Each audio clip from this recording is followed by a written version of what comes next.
निर्जला एकादशी व्रत कथा। जय श्री कृष्णा, राधे राधे।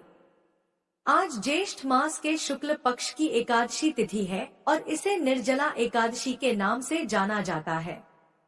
कुछ स्थानों पर इसे पांडव या भीमसेनी एकादशी के नाम से भी जाना जाता है। शास्त्रों के अनुसार केवल निर्जला एकादशी का व्रत रखने और इसकी कथा सुनने से साल भर की सभी 24 एकादशियों के व्रत का फल प्राप्त हो जाता है। आज मैं आपको निर्जला एकादशी की बड़ी ही दुर्लभ कथाएं सुनाने जा रही हूँ, लेकिन एक बात का विशेष ध्यान रखिएगा। इन कथाओं को पूरा सुनने से ही सभी मनोकामनाएं पूर्ण होती हैं। आधा अधूरा सुनने से पूर्ण फल प्राप्त नहीं होता है। तो आइए बड़ी श्रद्धा और प्रसन्न चित्त मन से इन कथाओं को सुनते हैं। एक समय की बात है, श्री ठाकुर मंदिर के महंत, जो प्रभु के बहुत प्रिय भक्त थे, अपने कुछ शिष्यों को साथ लेकर दक्षिण में तीर्थ दर्शन करते हुए एक नगर में पहुँचे। संध्या का समय था। मार्ग में बहुत ही रमणीय उपवन देख महंत जी का मन हुआ कि यहीं कुछ देर विश्राम करें और भोजन प्रसाद बनाकर हरि नाम संकीर्तन किया जाए। संयोग से वह स्थान एक वैश्या का था। वैश्या वहीं पास के भवन में रहती थी। महंत जी और उनके शिष्यों को इस बात का पता नहीं था कि जिस जगह वे रुके हैं वह स्थान एक वैश्या का है। वैश्या भी दूर से अर्थात अपने भवन से ही हरि भक्तों की क्रियाओं का आनंद ले रही थी। आज मानो संतों के प्रभाव मात्र से पाप आसक्त उस वेश्या के हृदय में भी प्रभु का प्रेम उपज गया। उसने स्वयं को भागी जानकर, संतों को ज्ञात न हो यह जानकर और अपने बारे में कुछ न बताकर दूर से ही अपने भवन से ठाकुर जी के दर्शनों का आनंद लिया। जब सभी संतों का भोजन प्रसाद और संकीर्तन समाप्त हुआ तो अंत में वैश्या ने एक थाल में बहुत सारी स्वर्ण मुद्राएं लेकर महंत जी के समक्ष प्रस्तुत की और महंत जी को प्रणाम किया। उसने बताया कि यह स्थान मेरा ही है, मैं यहाँ की मालकिन हूँ। महंत जी को यह जानकर बड़ी प्रसन्नता हुई और आभार व्यक्त करते हुए उन्होंने कहा कि यह बहुत ही रमणीय स्थान है। हमारे ठाकुर जी को भी यह स्थान संकीर्तन में बड़ा पसंद आया। अब वैश्या ने वह स्वर्ण से भरा हुआ थाल महंत जी की सेवा में प्रस्तुत किया। सच्चे संतों का स्वभाव होता है कि वे बिना जाने किसी भी अनजान व्यक्ति का धन या सेवा नहीं लेते हैं और शास्त्र भी अनुमति नहीं देता है। अतः महंत जी ने उस वैश्या से कहा कि हम बिना यह जाने यह धन स्वीकार नहीं कर सकते कि आपने किस तरह से यह धन अर्जित किया है। वैश्या ने भी द्वार पर आए संतों से झूठ न कहकर सारी बात सच सच बता दी। वह बोली, मैं एक वैश्या हूँ और समाज के आसक्त पुरुषों को रिझाती हूँ, उसी से मैंने यह धन अर्जित किया है। इतना कहकर वह महंत जी के चरणों में पूर्ण समर्पण करते हुए फूट फूट कर रोने लगी। उसने महंत जी से श्री ठाकुर जी की भक्ति का दान देने का अनुग्रह करने लगी। महंत जी को भी उसके इस अनुग्रह पर दया आई, लेकिन वे बड़े धर्म संकट में पड़ गए। यदि वेश्या का धन स्वीकार किया तो धर्म की हानि होगी और यदि शरण में आए हुए को स्वीकार नहीं किया और मार्ग नहीं दिखाया तो भी संत धर्म की हानि होगी। महंत जी ने अपने ठाकुर जी का ध्यान किया और उन्हीं को साक्षी कर वेश्या के सामने शर्त रखी। उन्होंने कहा, हम तो यह धन स्वीकार नहीं कर सकते। यदि तुम हृदय से अपने इस बुरे कर्म को छोड़ना चाहती हो तो ऐसा करो, इस पाप कर्म से अर्जित की हुई सारी संपत्ति को तुरंत बेचकर जो धन आए उससे हमारे ठाकुर जी के लिए सुंदर सा मुकुट बनवाओ। यदि हमारे प्रभु वह मुकुट स्वीकार कर लें तो समझ लेना उन्होंने तुम्हें माफ करके अपनी कृपा प्रदान की है। वेश्या का मन तो पहले ही निर्मल हो चुका था। महंत जी की आज्ञा शिरोधार्य कर उसने तुरंत संपूर्ण संपत्ति बेचकर ठाकुर जी के लिए कई लाख रुपए का सुंदर मुकुट बनवाया। कुछ ही दिनों में वेश्या ने मुकुट बनवाकर अपने नगर से महंत जी के साथ ठाकुर जी मंदिर के लिए प्रस्थान किया। मंदिर पहुंचते ही जब यह बात समस्त ग्रामवासियों और मंदिर के पुजारियों को पता चली कि अब वेश्या के धन से अर्जित मुकुट ठाकुर जी धारण करेंगे, तो सभी अपना अपना रोष व्यक्त करने लगे और महंत जी उस वेश्या का मजाक उड़ाने लगे। महंत जी सिद्ध पुरुष थे और ठाकुर जी के सर्वविदित प्रेम भक्त भी थे, इसलिए किसी ने उनका विरोध करने की चेष्टा नहीं की। जैसे ही वह वेश्या मंदिर में प्रवेश करने लगी, द्वार तक पहुंची ही थी कि पूर्व का पाप बीच में आ गया। वेश्या वहीं रजस्वला हो गई। उसने अपना माथा पीट लिया और फूट फूट कर रोने लगी। मूर्छित होकर भूमि पर गिर पड़ी और मन ही मन वह सोचने लगी कि संत की कृपा हुई, ठाकुर जी का आग्रह प्राप्त होने ही वाला था कि रजस्वला हो गई, मंदिर में जाने के लायक न रही। सब लोग हंसी उड़ाने लगे। पुजारी भी महंत जी को कोसने लगे। महंत जी ने वेश्या के हाथ से मुकुट लेकर स्वयं ठाकुर जी के गर्भगृह में प्रवेश कर श्री ठाकुर जी को मुकुट पहनाने लगे। इधर महंत जी बार बार मुकुट प्रभु के मस्तक पर धारण कराते, लेकिन ठाकुर जी धारण ही नहीं कर रहे थे। मुकुट बार बार ठाकुर जी के मस्तक से गिर जाता था। अब महंत जी भी निराश हो गए, सोचने लगे, हमसे ही बहुत बड़ा अपराध हुआ है।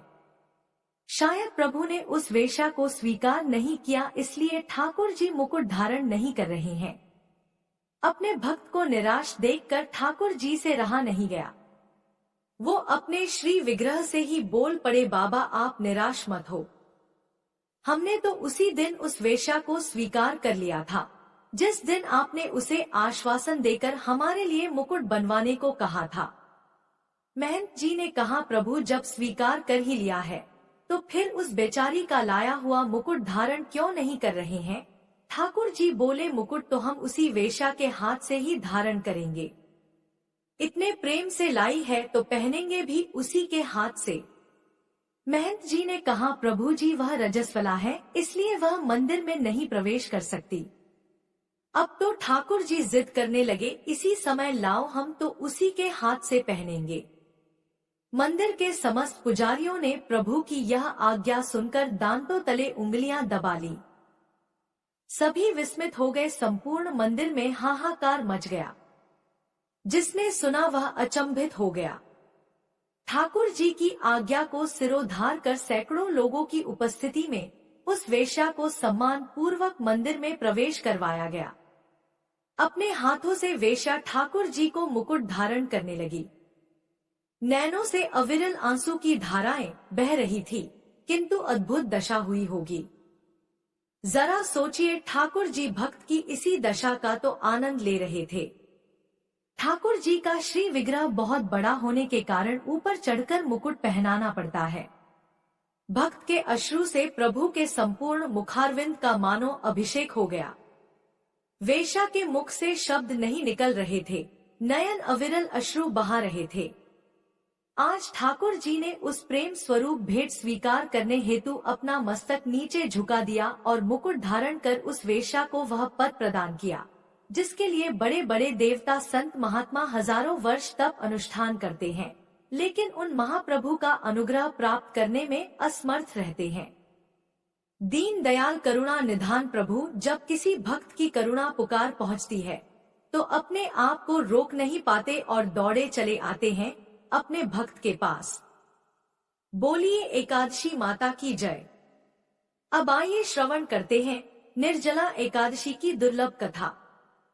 सर्वज्ञ वेदव्यास जी ने पांडवों को चारों पुरुषार्थ धर्म अर्थ काम और मोक्ष देने वाली एकादशी व्रत का संकल्प कराया। तब युधिष्ठिर ने भगवान श्री कृष्ण से कहा, है जनार्दन, ज्येष्ठ मास के शुक्ल पक्ष में जो एकादशी पड़ती है, कृपा कर उसका वर्णन कीजिए। भगवान श्री कृष्ण जी ने कहा, है राजन, इसका वर्णन परम धर्मात्मा सत्यवादी नंदन व्यास जी करेंगे, क्योंकि वे संपूर्ण शास्त्रों के तत्वज्ञान है। तब वेदव्यास जी कहने लगे, कृष्ण पक्ष और शुक्ल पक्ष दोनों की एकादशी में अन्न खाना वर्जित है। द्वादशी के दिन स्नान करके पवित्र हो फूलों से भगवान केशव की पूजा करें। फिर नित्य कर्म समाप्त होने के पश्चात पहले ब्राह्मणों को भोजन देकर अंत में स्वयं भोजन करें।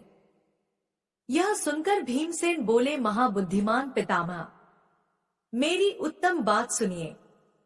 राजा युधिष्ठिर, माता कुंती, द्रौपदी, अर्जुन, नकुल और सहदेव ये एकादशी को कभी भोजन नहीं करते और मुझसे भी हमेशा यही कहते हैं कि भीमसेन, एकादशी को तुम भी ना खाया करो, परंतु मैं उन लोगों से यही कहता हूँ कि मुझसे भूख नहीं सही जाएगी। भीमसेन की बात सुनकर व्यास जी ने कहा, यदि तुम नरक को दूषित समझते हो और तुम्हें स्वर्ग लोक की प्राप्ति अभीष्ट है तो दोनों पक्षों की एकादशी के दिन भोजन नहीं करना चाहिए। भीमसेन बोले, महाबुद्धिमान पितामह, मैं आपके सामने सच कहता हूँ, मुझसे एक बार भोजन करके भी व्रत नहीं किया जा सकता, तो फिर उपवास करके मैं कैसे रह सकता हूँ। मेरे उदर में व्रत नामक अग्नि सदा प्रज्वलित रहती है, अतः जब मैं बहुत अधिक खाता हूँ तभी यह शांत होती है। इसलिए महामुनि, मैं पूरे वर्ष भर में केवल एक ही उपवास कर सकता हूँ जिससे स्वर्ग की प्राप्ति सुलभ हो तथा जिसके करने से मैं कल्याण का भागी हो सकूं। ऐसा कोई एक व्रत निश्चय करके बताइए, मैं उसका यथोचित रूप से पालन करूंगा।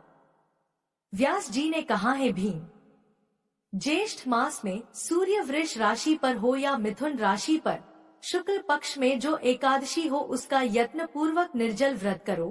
केवल कुल्ला या आचमन करने के लिए मुख में जल डाल सकते हो, उसे छोड़कर किसी भी प्रकार का जल विद्वान पुरुष मुख में न डाले, अन्यथा व्रत भंग हो जाता है। एकादशी को सूर्योदय से लेकर दूसरे दिन के सूर्योदय तक मनुष्य जल का त्याग करे तो यह व्रत पूर्ण होता है। तदनंतर द्वादशी को प्रभात काल में स्नान करके ब्राह्मणों को विधि पूर्वक जल और स्वर्ण का दान करे।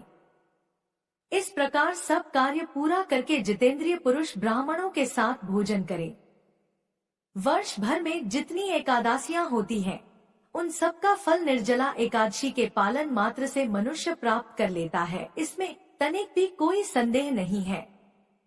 शंख चक्र और गदा धारण करने वाले भगवान केशव ने मुझसे कहा था कि यदि मानव सबको छोड़कर एकमात्र मेरी शरण में आ जाए और एकादशी को निराहार रहे तो वह सब पापों से छूट जाता है।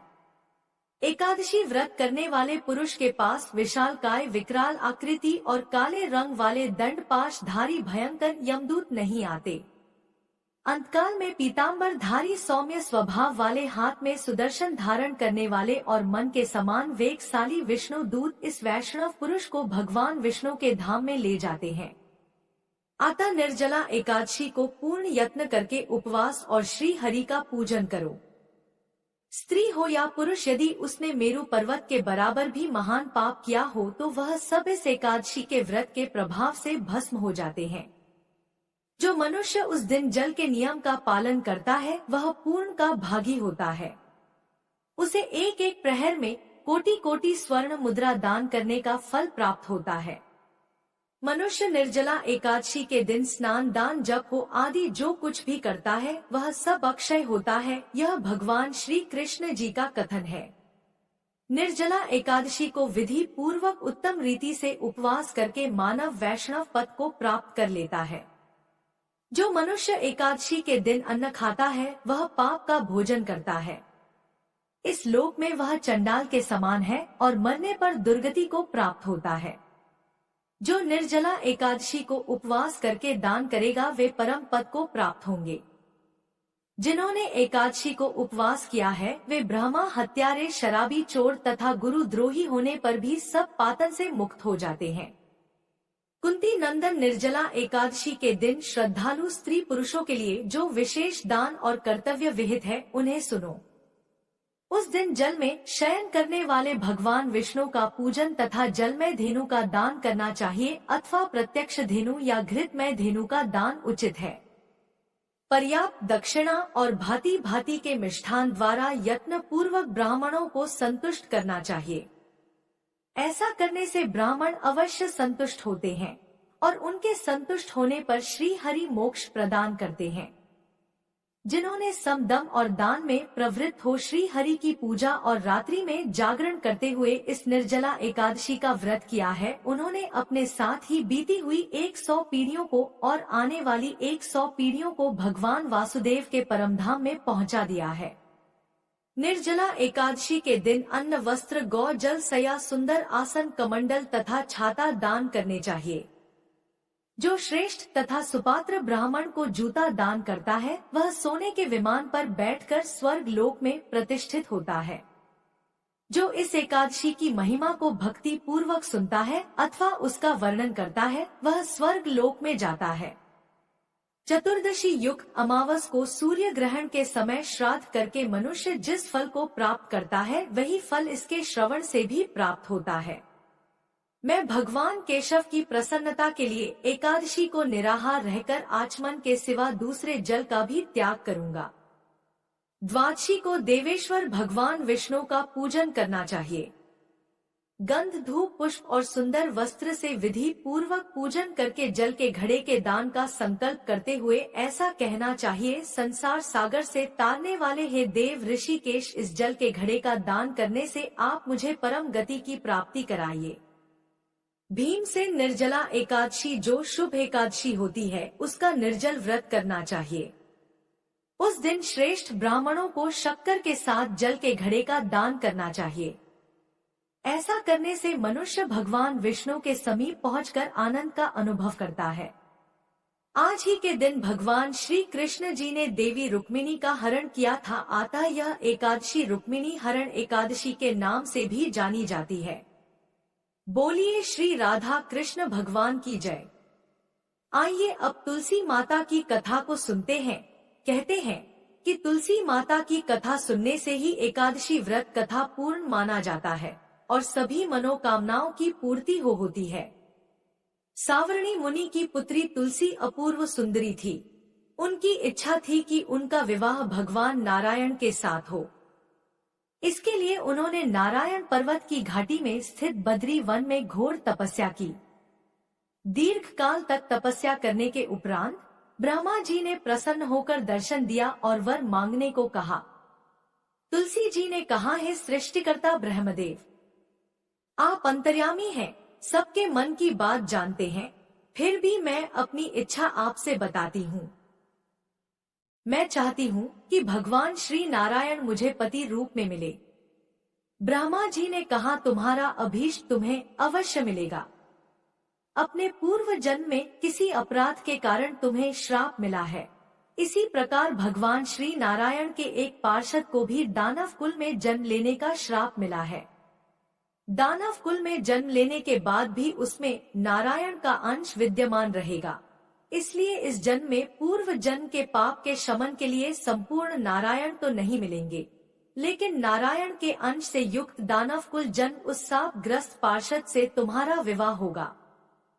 साप मुक्त होने पर भगवान श्री नारायण सदा सर्वदा के लिए तुम्हारे पति हो जाएंगे। तुलसी ने ब्रह्मा के इस वर को स्वीकार किया, क्योंकि मानव कुल में जन्म होने के कारण उस मायावी भोग को तो भोगना ही था। तुलसी बद्री वन में ही रहने लगी। नारायण का वह पार्षद दानव कुल में जलंधर के नाम से पैदा हुआ था। कुछ दिनों बाद वह भ्रमण करता हुआ बद्री वन में आया। यहाँ तुलसी को देखते ही वह उस पर मंत्र मुग्ध हो गया। तुलसी के सामने उसने अपने विवाह का प्रस्ताव रखा। इतने में ही महाब्रह्मा जी आ गए और तुलसी से कहा, तुलसी, जलंधर को देखो कैसा देवों उसका स्वरूप है। दानव कुल में जन्म लेने के बाद भी लगता है जैसे इसके शरीर में नारायण का वास हो। तुम प्रस्ताव को सहर्ष स्वीकार कर लो। तुलसी को भी लगा कि उसकी तपस्या पूर्ण हुई, उसे इच्छित फल मिला है। जलंधर के साथ उसका गंधर्व विवाह हो गया और वह जलंधर के साथ उसके महल में पत्नी बनकर आ गई। जलंधर ने अपनी परम सुंदरी सती साध्वी पत्नी तुलसी के साथ बहुत दिनों तक राज्य किया। उसने अपने राज्य का इतना विस्तार किया कि देवलोक तक उसके अधिकार में आ गया। स्वर्ग का सुख भोगने वाले देवताओं की दशा भिखारियों जैसी हो गई। जलंधर किसी को कष्ट नहीं देता था, पर अधिकार और राज्य छिन जाने से सारे देवता मिलकर ब्रह्मा, विष्णु और शिवजी की सभा में गए तथा अपनी विपत्ति सुनाई। ब्रह्मा जी ने कहा, तुलसी परम साध्वी है, उसका विवाह जलंधर से मैंने ही कराया था। जलंधर को तब तक नहीं हराया या मारा जा सकता जब तक तुलसी को ना छला जाए। भगवान श्री हरि विष्णु जी ने कहा, जलंधर पूर्व जन्म में मेरा पार्षद था। श्राप के कारण उसे दैत्य कुल में जन्म लेना पड़ा। इस जन्म में भी मेरा अंश उसमें व्याप्त है, साथ ही तुलसी के पतिव्रत धर्म से वह अजय है। फिर देवताओं की सहमति से भगवान शिव ने जलंधर के पास संदेश भेजा कि या तो वह देवताओं को राज्य लौटा दे या फिर उनसे युद्ध करे। जलंधर भगवान शंकर के पास पहुंचा। उसने कहा, देवा आदि देव, आपके लिए देवताओं का पक्ष लेना उचित नहीं है। राज्य बढ़ाना हर राजा का कर्तव्य है। मैं किसी को दुखी नहीं कर रहा हूँ। देवताओं से कहिए कि वे मेरी प्रजा बनकर रहे। मैंने आपका कोई भी अपमान नहीं किया है। हमारा आपका युद्ध शोभा नहीं देता है। अगर आप हार गए तो बड़ी लज्जा की बात होगी। मैं हार गया तो आपकी कीर्ति बहुत अधिक नहीं बढ़ेगी। भगवान शंकर फिर हंसने लगे। वे तो सब रहस्य समझते थे। तुलसी और जलंधर के पूर्व जन्म के श्राप की अवधि लगभग पूरी हो चुकी थी। फिर शंकर जी बोले, इसमें कीर्ति और लज्जा की बात नहीं है। तुम देवों को राज्य लौटाकर उन्हें उनके पद पर प्रतिष्ठित होने दो। युद्ध से बचने का यही एक उपाय है। जलंधर ने कहा, मैंने युद्ध के बल से देवलोक जीता है। कोई उसे युद्ध के द्वारा ही वापस ले सकता है। यह मेरा अंतिम उत्तर है। अब मैं जा रहा हूँ। ऐसा कहकर जलंधर चला गया। उसने अपनी पत्नी तुलसी को सारी बातें बताई और कहा, कर्म भोग सब काल सूत्र में बंधा है। जीवन में हर्ष, शोक, भय, सुख, दुख, मंगल अमंगल काल के अधीन है। हम तो केवल निमित्त हैं। संभव है भगवान शिव देवों का पक्ष लेकर मुझसे युद्ध करें। तुम चिंता मत करना, तुम्हारा सती तेज मेरी रक्षा करेगा। दूसरे दिन भगवान शंकर के नेतृत्व में देवताओं ने युद्ध छेड़ दिया। जलंधर ने भीषण बाणों की वर्षा कर उनका वेग रोका। उसके प्रहार से देवता डगमगाने लगे। उसने दानवी शक्ति का प्रयोग कर मायावी युद्ध आरंभ किया। युद्ध स्थल पर वह किसी को भी दिखाई नहीं देता था, पर उसके अस्त्र शस्त्र प्रहार कर देवों को घायल कर रहे थे। देवगण अपने अस्त्र चलाएं तो किस पर चलाएं, क्योंकि कोई शत्रु सामने था ही नहीं। कई दिनों तक इस तरह भयंकर युद्ध चला और जलंधर पराजित नहीं हुआ। तब शिव जी ने विष्णु से कहा, विष्णु कुछ तो उपाय करो, अन्यथा मेरा तो सारा यश मिट्टी में मिल जाएगा। विष्णु जी ने सोचा, बल से तो जलंधर को हराया नहीं जा सकता, इसलिए छल का सहारा लेना ही पड़ेगा।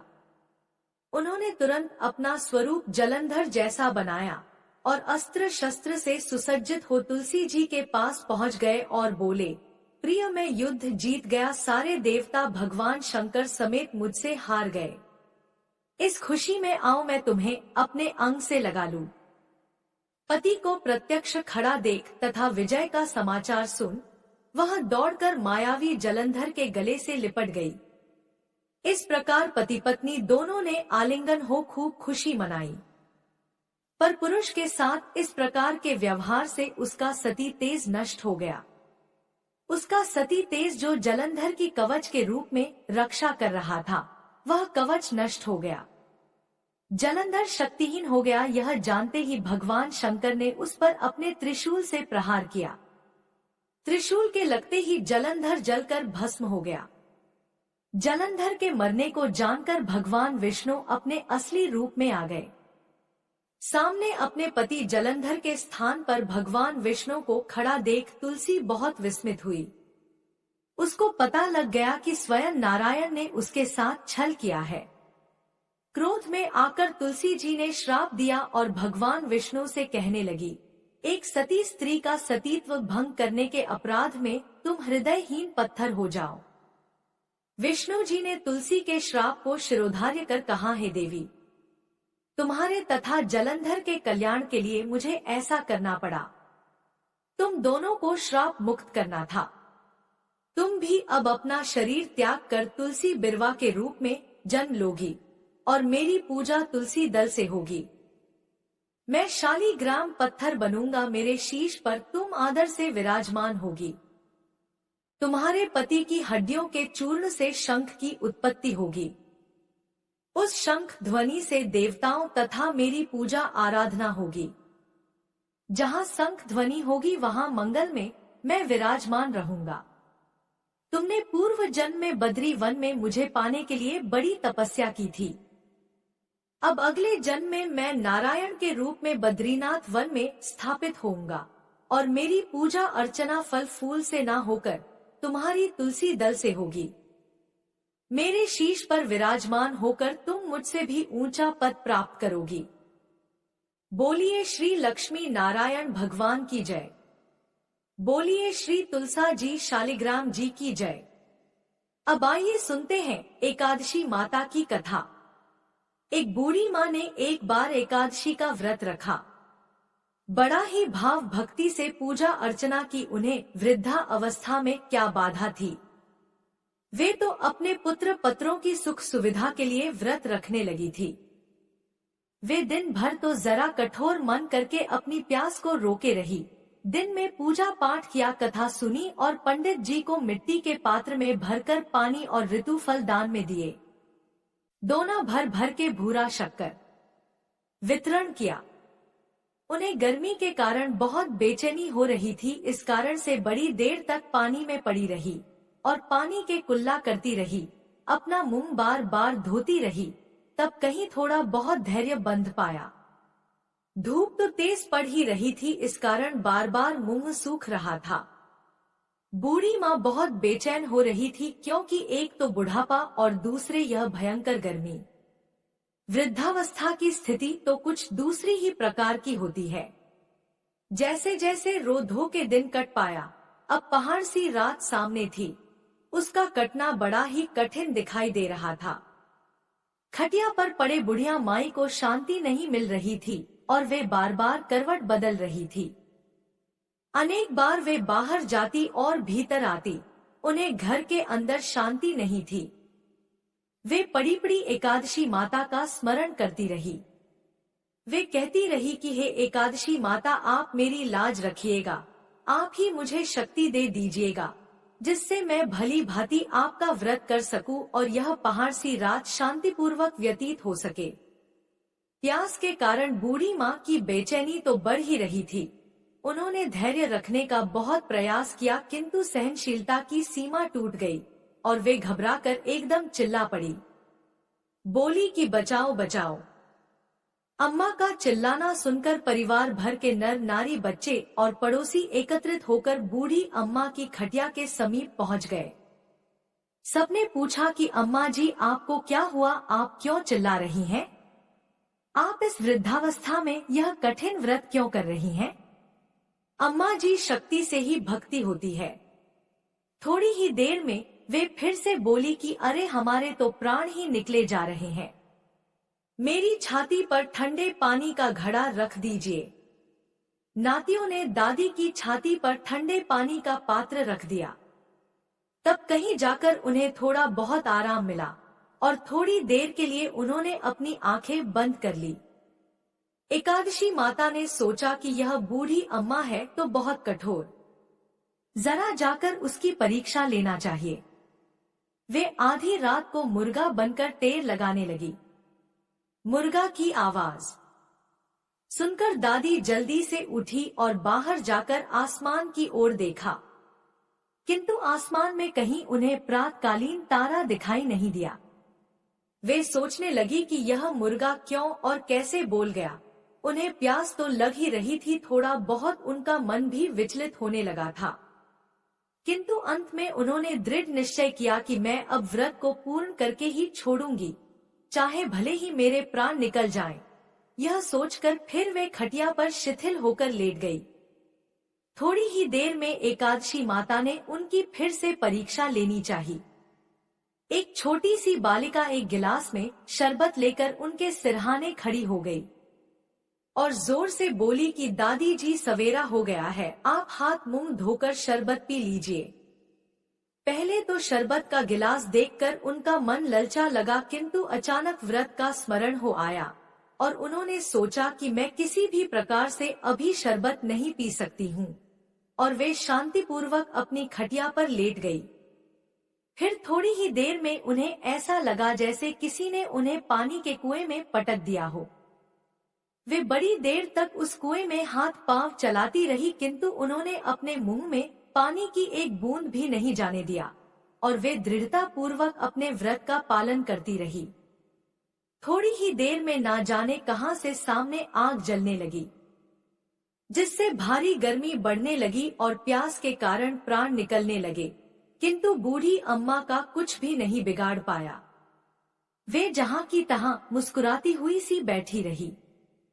थोड़ी ही देर में बाहर प्रकाश दिखाई देने लगा, ऐसा लगा कि जैसे सवेरा हो गया हो। बूढ़ी अम्मा ने जब बाहर निकलकर देखा तो समझ गई कि अभी सवेरा होने में 3-4 घंटे की देरी है। यह जानकर वे शांतिपूर्वक इधर उधर घूमने फिरने लगी। एकादशी माता यह बात अच्छी तरह से समझ गई कि यह बूढ़ी अम्मा किसी भी प्रकार से अपने व्रत से नहीं टल सकती हैं। वे उनके सत्य व्रत को अच्छी तरह से समझ गई। सवेरा होते ही बूढ़ी माता ने स्नान किया, भगवान का पूजन पाठ किया, एकादशी माता की कथा सुनी, ब्राह्मणों को दक्षिणा देकर भोजन कराया, तब कहीं उन्होंने जल ग्रहण किया। कन्याओं को भोजन कराने के बाद अम्मा ने स्वयं भोजन किया। उस श्रेष्ठ व्रत के प्रताप से बूढ़ी अम्मा की आयु में वृद्धि हो गई। उनका घर परिवार हरा भरा हो गया। घर में अब उनके कोई अभाव नहीं रहा। वे हर तरह के सुख साधनों से संपन्न हो गई। नाती नातिन से उनका घर भर गया और वे उसी दिन से 12 महीने की एकादशी का व्रत करने लगी। एकादशी माता के व्रत के प्रताप से इस संसार में हर प्रकार के सुख भोग कर अंत में वैकुंठ धाम को चली गई। जैसे एकादशी माता ने बूढ़ी माता और उनके परिवार को हरा भरा किया, ऐसे ही एकादशी माता हम सभी की मनोकामनाएं को पूर्ण करे। बोलिए श्री लक्ष्मी नारायण भगवान की जय। अब आइए अंत में श्रवण करते हैं घर में सुख समृद्धि बनाए रखने वाली माता लक्ष्मी की कथा। बनारस में एक बड़े धनवान सेठ रहते थे। वह विष्णु भगवान के परम भक्त थे और हमेशा सच बोला करते थे। एक बार जब भगवान सेठ जी की प्रशंसा कर रहे थे, तभी माँ लक्ष्मी ने कहा, है स्वामी, आप इस सेठ की इतनी प्रशंसा किया करते हैं, क्यों न आज उसकी परीक्षा ली जाए और जाना जाए कि क्या वह सचमुच इसके लायक है या नहीं। भगवान बोले, ठीक है, अभी सेठ गहरी निद्रा में है, आप उसके स्वप्न में जाएं और उसकी परीक्षा ले लें। अगले ही क्षण सेठ जी को एक स्वप्न आया। स्वप्न में धन की देवी माता लक्ष्मी उनके सामने आई और बोली, हे राजन, मैं धन की दात्री लक्ष्मी हूँ। सेठ जी को अपनी आंखों पर यकीन नहीं हुआ और वो बोले, हे माता, आपने साक्षात अपने दर्शन देकर मेरा जीवन धन्य कर दिया। बताइए मैं आपकी क्या सेवा कर सकता हूँ। देवी लक्ष्मी ने कहा, कुछ नहीं राजन, मैं तो बस इतना बताने आई हूँ कि मेरा स्वभाव चंचल है और वर्षों से तुम्हारे भवन में निवास करते करते मैं ऊब चुकी हूँ, इसलिए यहाँ से जा रही हूँ।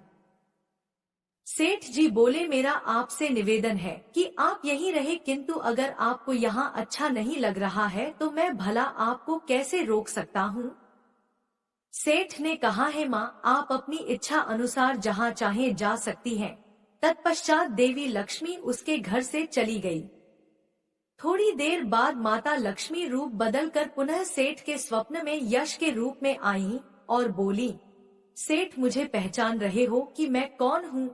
सेठ ने कहा, नहीं महोदय, मैंने आपको नहीं पहचाना। यश ने बोला, मैं यश हूँ, मैं ही तेरी कीर्ति और प्रसिद्धि का कारण हूँ।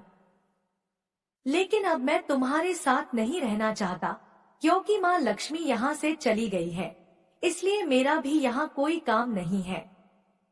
सेठ ने बोला, ठीक है, यदि आप भी जाना चाहते हैं तो वही सही।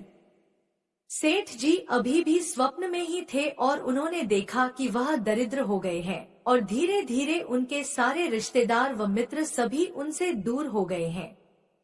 यहाँ तक कि जो लोग उनका गुणगान किया करते थे वो भी अब बुराई करने लगे हैं। कुछ और समय बीतने पर माँ लक्ष्मी धर्म का रूप धारण कर पुनः सेठ के स्वप्न में आई और बोली, है सेठ, मैं धर्म हूँ।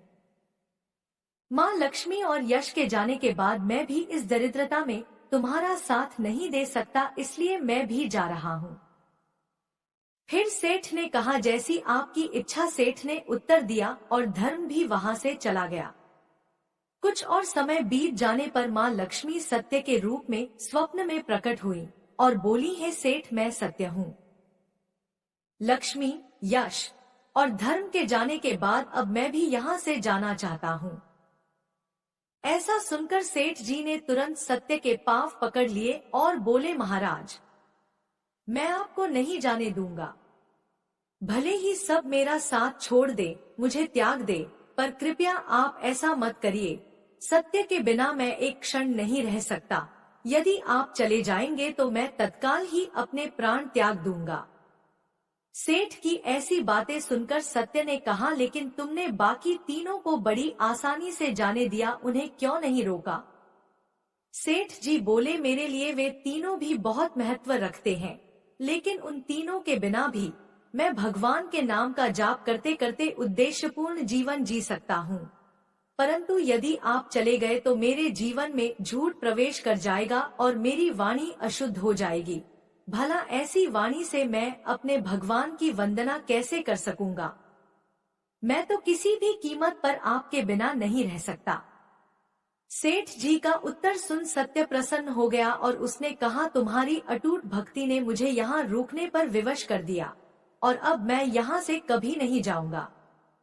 ऐसा कहते हुए सत्य अंतर्ध्यान हो गया। सेठ जी अभी भी निद्रा में ही थे। थोड़ी देर बाद स्वप्न में धर्म वापस आया और बोला, मैं अब तुम्हारे पास ही रहूंगा क्योंकि यहाँ सत्य का निवास है। फिर क्या था, सेठ जी ने प्रसन्नतापूर्वक धर्म का स्वागत किया। उसके तुरंत बाद यश भी लौट आया और बोला, है सेठ, जहाँ सत्य और धर्म है वहाँ यश स्वतः ही आ जाता है, इसलिए अब मैं भी तुम्हारे साथ ही रहूंगा।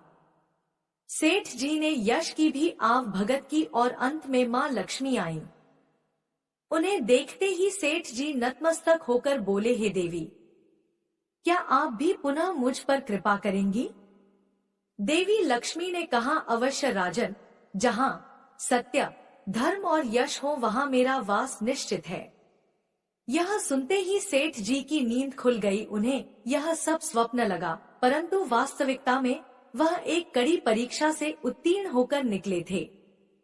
हमें भी हमेशा याद रखना चाहिए कि जहाँ सत्य का निवास होता है वहाँ यश, धर्म और देवी लक्ष्मी का निवास स्वतः ही हो जाता है। सत्य है तो सिद्धि, प्रसिद्धि और समृद्धि है। जय श्री कृष्णा। राधे राधे। अगर वीडियो पसंद आई तो हमारे चैनल को सब्सक्राइब करें।